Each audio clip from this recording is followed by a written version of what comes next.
What content marketing trends will surprise you in 2021? Now, after the roller coaster that was 2020, it's difficult to make predictions with any level of conviction because we've all experienced what it's like to see the world completely change around us in so many ways with no warning whatsoever.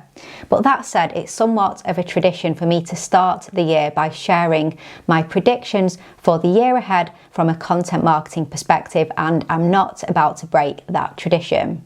So what do I think will happen in the content marketing world in 2021? I'm going to share with you my 7 predictions. Hopefully it'll get you thinking and it might have a positive impact on how you develop your content strategy for the year ahead.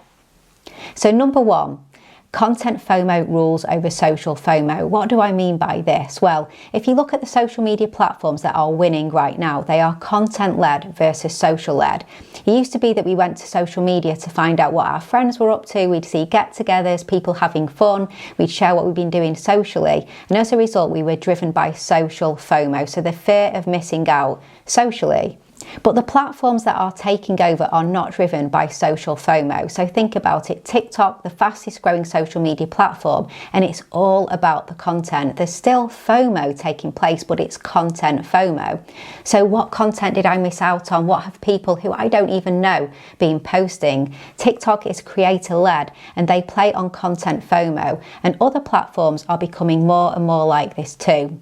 So look at Instagram. Instagram experts say Reels is the focus in 2021. The premise is the same as TikTok, to be creative with short form video. People get lost in consuming Reels created by people they don't even know, just like TikTok.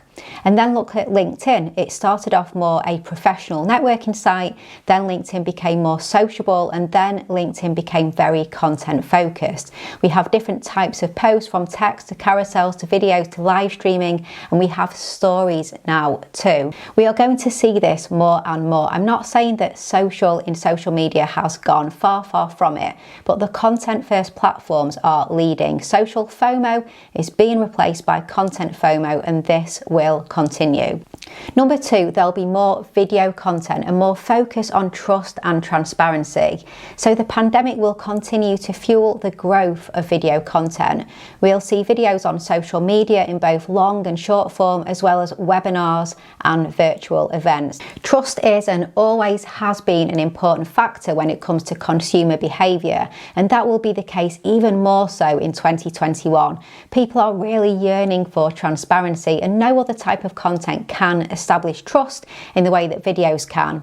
And businesses that have always had a video on the one day and we must do more of list will finally embrace it. We'll see talking head thought leadership style videos created by businesses, either business owners or in companies. They will designate leaders or team members to be the faces of their video content. And I think this is a great thing because video content can go on to be repurposed into so many creative and high quality assets. So investing time and resource into the very top of the content pyramid, video content, makes perfect sense. Number 3, live streaming will change. Less is more.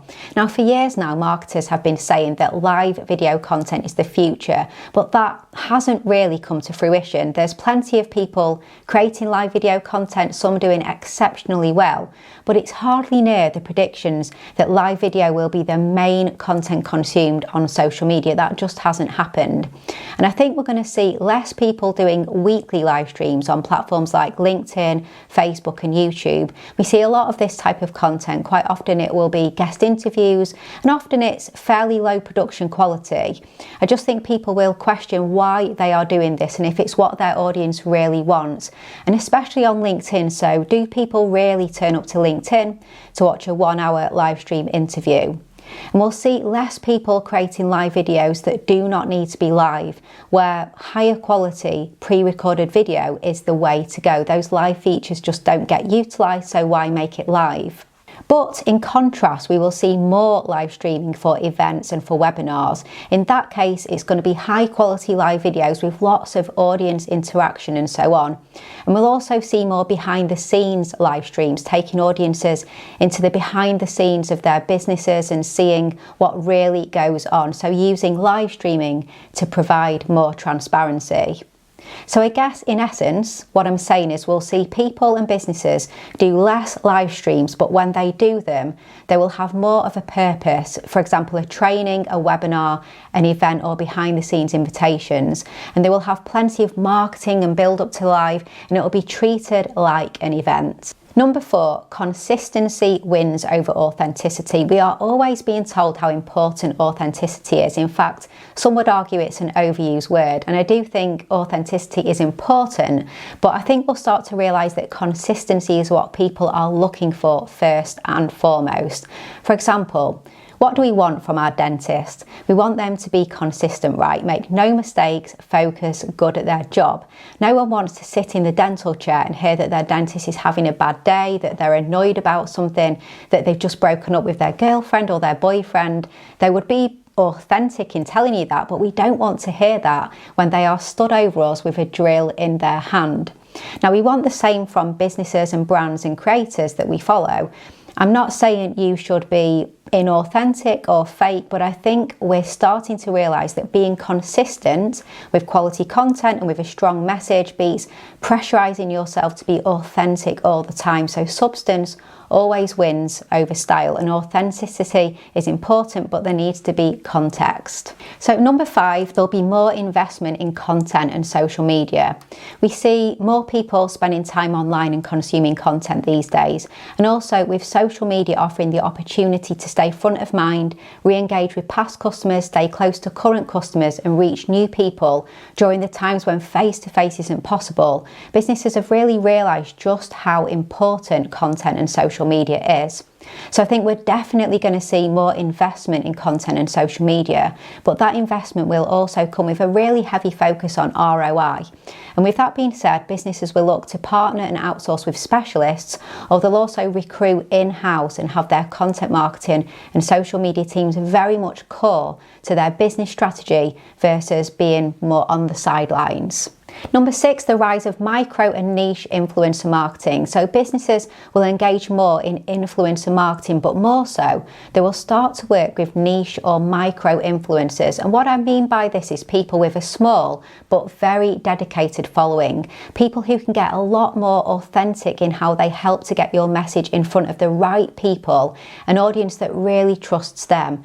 Now, I was inspired when I spoke to Neil Schaefer on episode 150 of the podcast, where he shared various ways that businesses and influencers can work together. I think he's really right about influencer marketing and the power of it. So do go and check that episode out, episode 150. And number 7, there will be more listening. Now, do you ever find that you just get a little bit sick of looking at screens, endless scrolling on your phone, Zoom marathons, working on your computer all day and then binge watching Netflix at night? But there's a great way to consume content that gives your eyes and your brain a rest from the screen. And that's podcasts, of course. So podcast listening has been on the up for years now, but I have no doubt it'll continue to increase in leaps and bounds in 2021 as people look for just new ways to consume content. Now, we're not going to abandon the screen time, but I think we're going to get screen fatigue, and I think 2021 will become very much an audio listening year.